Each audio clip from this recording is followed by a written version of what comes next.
Is your dachshund playing rough all the time and you're not really sure what to do about it? Well, don't worry, we've got the video for you.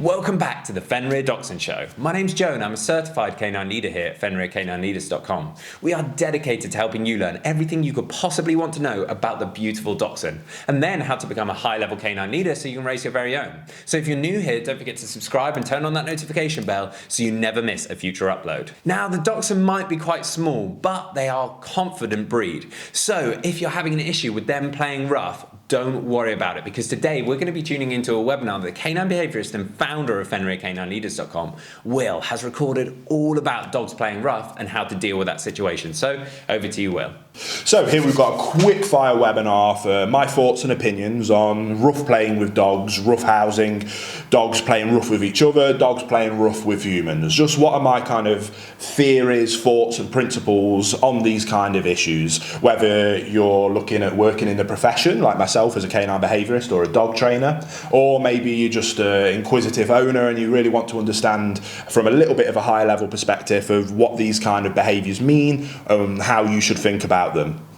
Now, when it comes to dog ownership as a whole, it's one of those things that has so many different thoughts, opinions and theories on this topic, and ultimately and unfortunately, as kind of human nature is, we often break away into teams, and then those teams just spend all time arguing with each other and getting absolutely nowhere. How I look at that as a overarching macro level of canine ownership is that, for me, in my opinion, there is some non-negotiables when it comes to canine ownership. After those non-negotiables, we then have negotiables, things that are subjective to each different owner. Now, for me, a non-negotiable is that you absolutely must provide your dog, regardless of its breed, age, your lifestyle, your family, you must provide it with excellent leadership.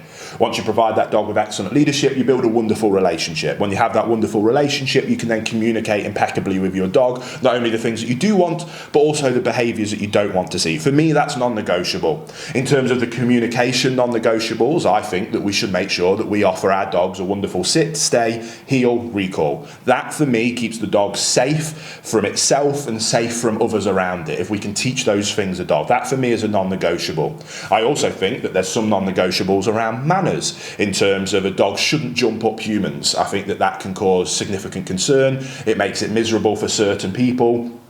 I personally think that behaviours like that are non-negotiable. Things like resource guarding should be addressed, non-negotiable. Obviously, reactivity towards humans or dogs, with the only caveat being around kind of working dogs or in personal protection roles. You can have that discussion, but when we talk about just companion ownership for the everyday owner, for me, those things are non-negotiable. Now, kind of everything else sits in that kind of subjective level. For you might never want to have your dog inside the house. Some people have the dog sleep on the bed with them. Instead of arguing of which is right or wrong, for me, if all of those non-negotiable areas are in place, that's simply a subjective opinion on the owner's part. Hey guys, very quickly, I just wanted to ask, are you following us over on Instagram? If you're not, there's two accounts I would love for you to check out. The first one is our brand account, at Fenrir Canine Leaders, where you can see more about our industry-leading products that we create. If you're interested in following me personally, that's at I am Will Atherton, where you can see behind the scenes of me working with some of the most extreme behaviour cases in the world and what it takes to run these kind of YouTube channels. And maybe if you just want to be able to come over and chat with me, that's the place for you. So there'll be links down in the description box for both of our Instagram pages. I'd love for you to come and check them out, and hopefully we'll chat over there. Now, there's tons of different examples we can give there, but the one I want to dial in on in this video is around rough play. Now, again, like humans are different, dogs are different. Some dogs love to rough house and rough play. Some dogs don't like it, and it's just not fun or enjoyable for them. Rough play can go right, and it can be a wonderful relationship building tool with you and your dog, or with dogs in a pack. They'll often sometimes rough play, if the non-negotiables are in place. And that's the point I want to you to take away from this mini webinar. I love roughhousing with my dogs. I absolutely love it. My wife hates it. She doesn't like to do it. Her subjective idea of living with a dog is to have a dog that's calm, quiet, and in the evening when our boys have gone to bed and she wants to relax, She'll welcome a dog up onto a sofa and she'll have a cuddle with it. Her subjectively, that is fine. And I have no issue with that whatsoever, because all the dogs that live in our house or with us have those non-negotiable fundamentals in place, which then allows us these subjective things. When it comes to rough play, I love rough playing with dogs. Big, powerful, mastiff dogs they're just fun to roughhouse with, roll around on the floor with them, have a bit of fun with them. If you've got those non-negotiable areas in play, you can instantly make the decision to turn it off and say enough is enough and that it's done. You initiate play as the leader in that dog's life and the leader in that relationship with your dog, and you say when that behaviour is enough and that you want to stop. It really is that simple. If you don't have the ability to stop roughhousing and decide when to start and decide when to stop, then you have a fundamental non-negotiable problem in your leadership, relationship and communication with your dog.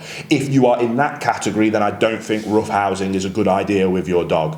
You also need to be able to have that relationship between multiple dogs. So I'll often let my dogs play, and I'll let them play quite rough, and sometimes they become quite vocal with each other. But if I see that one dog is playing a little bit too roughly, or with a dog that isn't really enjoying it, and that dog is looking up to me for guidance and direction, displaying that it doesn't want this to happen, but because of the relationship, I am going to take ownership of that situation and tell the other dog that enough is enough and to leave it alone.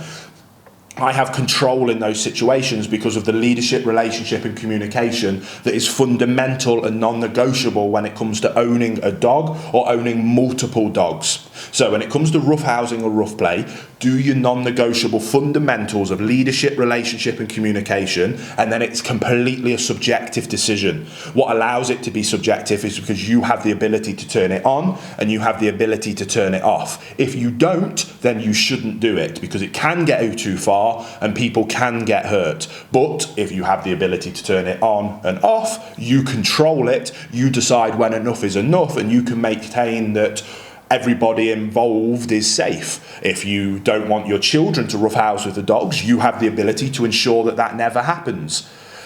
Do you see the point we're trying to make? So I don't want to keep banging on about it, but non-negotiable fundamentals of leadership, relationship and communication with your dog will change everything. That then allows you to make your own subjective decisions on what you deem acceptable with those grey area things, because you have the ability to keep yourself, the dog and everybody else safe and in control. Focus on the fundamentals and everything else is easy, and everybody doesn't have to spend all day arguing on the internet about whose theory and whose approach is right or wrong. There you have it, guys, some really useful tips and tricks that you can put into practice with your Dachshund to stop them from playing rough. I really hope you enjoyed today's video. If so, get involved in the comments down below, as we would love to hear from you. Don't forget to subscribe and turn on that notification bell, as we have 2 dedicated videos coming in every single week. So I can't wait to see you in the next episode of the Fenrir Dachshund Show.